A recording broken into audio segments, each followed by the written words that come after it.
এই গাড়িটা ১.৫ কোটি টাকা দামের গাড়ি। আর অটোরিকশা লাগিয়ে কি অবস্থা করছে গাড়ির আপনাদের কাছে দেখাবো। তো এই গাড়ি হলো ১.৫ কোটি টাকা দামের গাড়ি, এটা আমি চালাই। তো আপনাদের কাছকে দেখাবো যে অটোরিকশা মানে কি কি ক্ষতি করে। অটোরিকশার যন্ত্রণায় যারা দেশের জন্য কিছু করে বা করতে চেষ্টা করে বা ভালো মানুষ দেশে আসলে আসলে ওরা ভালোভাবে চলতে পারে না, যার জন্য তারা বিদেশে চলে যায়। তো দেশের কিছু করা হয় না আর কি, কারণ যারা দেশের জন্য কিছু করবে তারা স্বাধীনভাবে চলাফেরা করতে পারে না। তো বিভিন্ন রকম হেনস্থা হয়, সমস্যায় পড়ে না দেশে। আপনারাই ভালো জানেন দেশে কেমন আইন আছে বা কেমন বিচার আছে, বিচার হয় কি না আপনারা জানেন তো। আর কাদের বিচার হয়? যারা ভালো মানুষ ওদেরই বিচার হয়, আমি যা দেখতেছি আর কি। তো খারাপ মানুষের বিচার হয় না সহজে, এটা আপনারা আমার সাথে আরও ভালো জানেন, ওই বিষয়ে গেলাম না। তো আপনাদেরকে দেখাবো আজকে কি কি সমস্যা হচ্ছে বা এই গাড়িতে অটোরিকশা লাগিয়ে কী করলো আপনাদেরকে দেখাবো।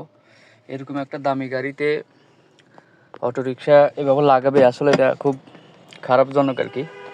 তো আপনারা জানাবেন কমেন্ট করে।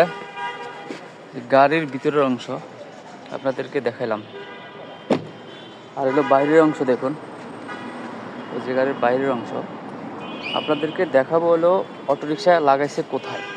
এটা হলো সামনের অংশ, এটা হলো গাড়ির সামনের অংশ। তো দেখুন, এই যে গাড়িটা অটোরিকশাটা লাগাইছে মূলত পিছনে পিছনে আপনাদেরকে ওটা দেখানোর জন্য নিয়ে যাচ্ছি। তো দেখুন কোথায় লাগছে। গাড়িটি লাগছে হলো 2026 সালে কোরবানির ঈদের দিন। তো একটা বাসায় মাংস নিয়ে যাচ্ছিলাম, একটা বাসায় মাংস দিব।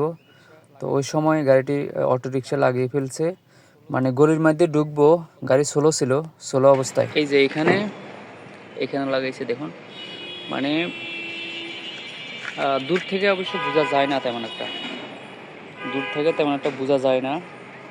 ঠিক কাছে আসলেই বোঝা যাচ্ছে যে অটোরিকশা লাগাইছে।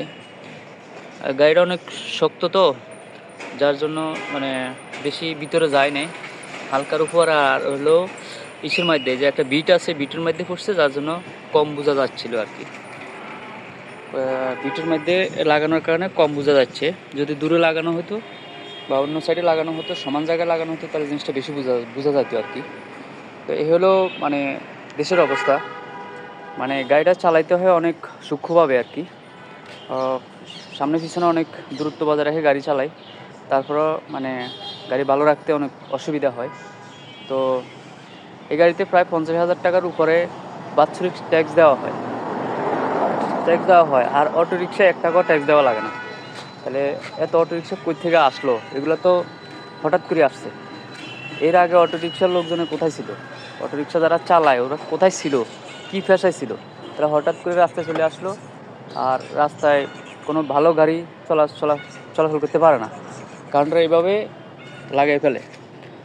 তো এভাবে যদি গাড়িতে লাগায়, তাহলে দামি গাড়িগুলো চলবে কীভাবে রাস্তায়?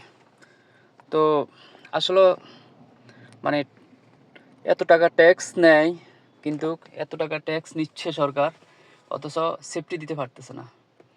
তাহলে এটা মানে এটার জন্য কাকে দোষ দিবেন, কাকে দায়ী দিবেন? না, অটোরিকশা চলবে না এমন কোনো কথা না, চলুক অটোরিকশার রাস্তায়, অটোরিকশা চলুক, প্রধান সড়কগুলোতে না উঠুক। যেহেতু এটা সরকার ট্যাক্স দিচ্ছে না, 1 নম্বর। 2 নম্বর হলো এটার সামনে লুকিং গ্লাস লাগানো থাকে না, লুকিং গ্লাস লাগালেও পিছনের অংশ দেখা যায় না। তারপরে যা হলো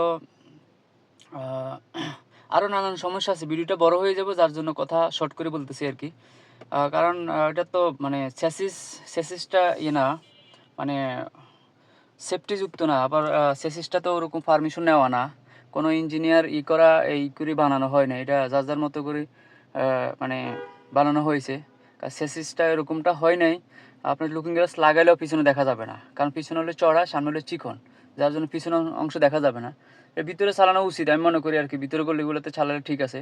কিন্তু এই অটোরিকশা তো আগে ছিল না ঢাকা শহরে, হঠাৎ করে আজকে 1-1.5 বছর বা 2 বছরের মধ্যে ঢাকা শহরে অ্যাভেলেবেল অটোরিকশা হয়ে গেছে।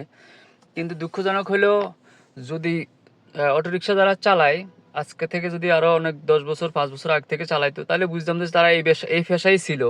কিন্তু তারা অন্য পেশায় ছিল, অনেকে কৃষি কাজ করতো গ্রামগঞ্জে, মানে কাজের লোক পাওয়া যায় না।